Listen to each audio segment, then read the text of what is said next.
Trading cards. It's a bit of a random video today. I was having a hunt around one of the drawers when I was looking for some super glue and I came across these. These are New Zealand Rugby 2018 trading cards.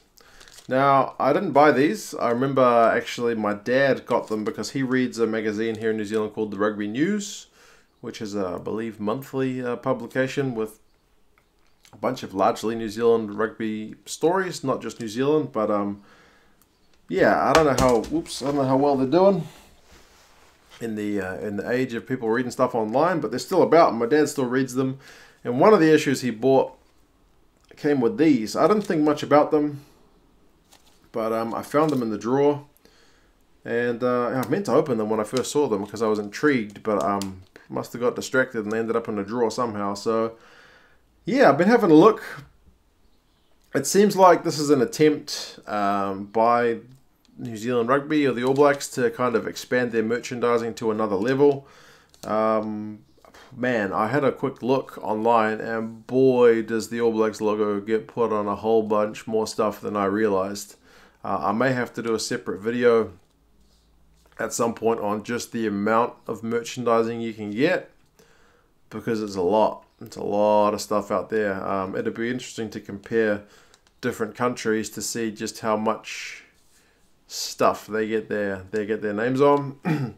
Might be a bit of an indication on how much money they're turning over in the merchandising stakes, but I guess it's yeah, it'll be a different one from team to team.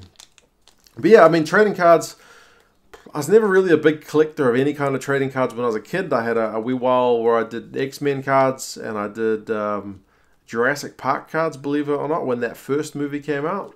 I collected Jurassic Park trading cards. None of them were trading cards, but I don't even remember how you got them, if you bought bubblegum or if you bought just a pack of cards. X-Men, you definitely just bought cards.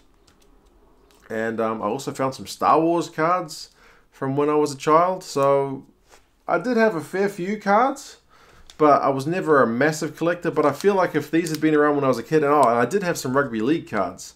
The rugby league, obviously being professional a wee bit longer than rugby, kind of got that act together a bit sooner. So yeah, if anyone's an expert on these, you'll have to tell me if this is their first year to actually do a proper job of trading cards, because from what I've seen about these online, it is a proper attempt to kind of create a little subculture in rugby fandom with the people who collect trading cards, because each pack I think has a certain amount of cards. There'll be, yeah, it says there's 9 cards per pack, 8 base player cards plus 1 special card.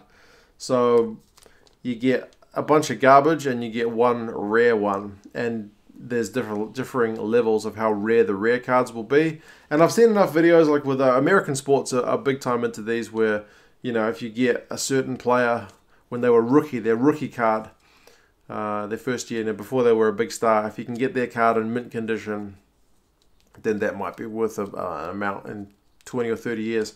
I'm still pretty sure this market is well naive, or like in its infancy. I don't think that culture has fully been established. We're more associated getting All Blacks cards with weet-bix, you know, the breakfast product. So yeah, for them to actually be selling $5 a packet, you know, New Zealand Rugby trading cards is a shift. But hey, it's another kind of merchandising. So I'll be interested to see just what these cards are like. And I'm interested to hear your guys' thoughts on whether you've collected them, whether you think there'll be a market for this going forward, whether you think they'll just kind of be a one-hit wonder. I mean, for all I know, these might have been around for a while, but it's the first I've seen them, apart from the weet-bix ones, like proper trading cards. I think they do some super special ones which have been signed by a player, and then like lower special ones which is a bit shiny, and then just the regular, like there's All Blacks 7s, Black Ferns 7s, and Māori All Blacks, plus all the Super Rugby teams from New Zealand. So yeah, there's a whole bunch of cards you could get. It's a whole lot of players, differing levels of rarity. But yeah, I'll crack open this pack now. We can have a look at some of the cards, see who I get, and yeah, you guys can let me know. Do you think this is a winner going forward? or do you think this is just a bit of a gimmick that's probably not going to last? Right. See if we get any Blues guys as well. Not many Blues guys in the All Blacks, so I guess we'll see. First one, I got a Hurricane stuff on, so ooh, shiny light. Jeff Tumunga Allen. Okay, he's been in good form. Adi Savia, interesting. I don't think we saw too much of him in the season just gone. Jonathan Taumatene from the Chiefs. Sam Whitelock, Crusaders. This card looks different. This must be the special one. It is Ben Smith. I guess that's his All Blacks number. 1100. That must be the rare card. Yep. And then, we did get a Blues guy. Poliasumano from the Blues. Nepo Laolala from the Chiefs. And Ben Fennell, Crusaders, plus Tavita Lee, Highlanders. Man, so not pretty much all Super Rugby from that packet. Ben Smith, the All Blacks card, and Adi Savia, an All Blacks card. All the rest of them are Super Rugby cards. So no Māori All Blacks, no Black Ferns, no Black Ferns 7s. Yeah. So that's my packet of cards. Like I said, I did not pay for them. If I'd been a kid, as I said, I probably would have bought some of these. Because I definitely got some Rugby League ones, and I wasn't hugely into Rugby League as a kid, but I did follow it a bit. They had cooler branding, from what I remember, especially before Super Rugby kicked off as well.